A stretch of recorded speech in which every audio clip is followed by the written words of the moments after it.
Sitaramam cinema నటి రుక్మిణి విజయ్ కుమార్ కారులో భారీ దొంగతనం జరిగింది.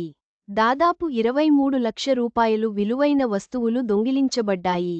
ఈ ఘటనకు సంబంధించి పోలీసులు కేసు నమోదు చేసి దర్యాప్తు చేస్తున్నారు.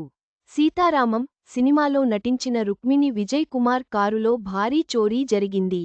దాదాపు 23 లక్షల రూపాయలు విలువైన వస్తువుల్ని దొంగిలించారు. ఈ విషయమై కేసు నమోదు చేసిన పోలీసులు అసలేం జరిగిందో కనుక్కొని డ్రైవర్ ముహమ్మద్ మస్తాన్ని అదుపులోకి తీసుకున్నారు. ఇంతకీ ఏమైంది? ఈ నెల 11న మార్నింగ్ వాకింగ్ కోసం బెంగళూరు చిన్నస్వామి స్టేడియంకి రుక్మిణి వెళ్ళింది. ఓ గేట్ దగ్గర తన కారు పార్క్ చేసి లోపలికి వెళ్ళిపోయింది. ఈ హడావుడిలో తన కారు లాక్ చేసుకోవడం మర్చిపోయింది. అదే కారులో ఖరీదైన హ్యాండ్ బ్యాగ్స్, పర్స్, 2 వజ్రపు ఉంగరాలు, రోలెక్స్ వాచ్ తదితర విలువైన వస్తువులు ఉన్నాయి.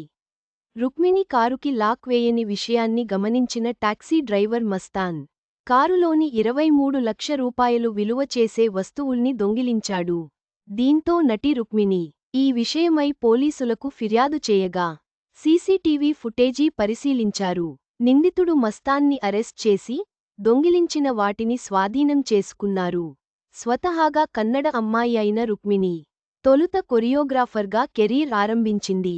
కన్నడతో పాటు తెలుగు, తమిళ, హిందీ భాషల్లో సినిమాలు చేసింది. సీతారామం లో హీరోయిన్ ఫ్రెండ్ రేఖ పాత్రలో నటించి గుర్తింపు తెచ్చుకుంది. ఈ ఘటనతో నటి రుక్మిణి విజయ్ కుమార్కు తీవ్ర నష్టం వాటిల్లింది.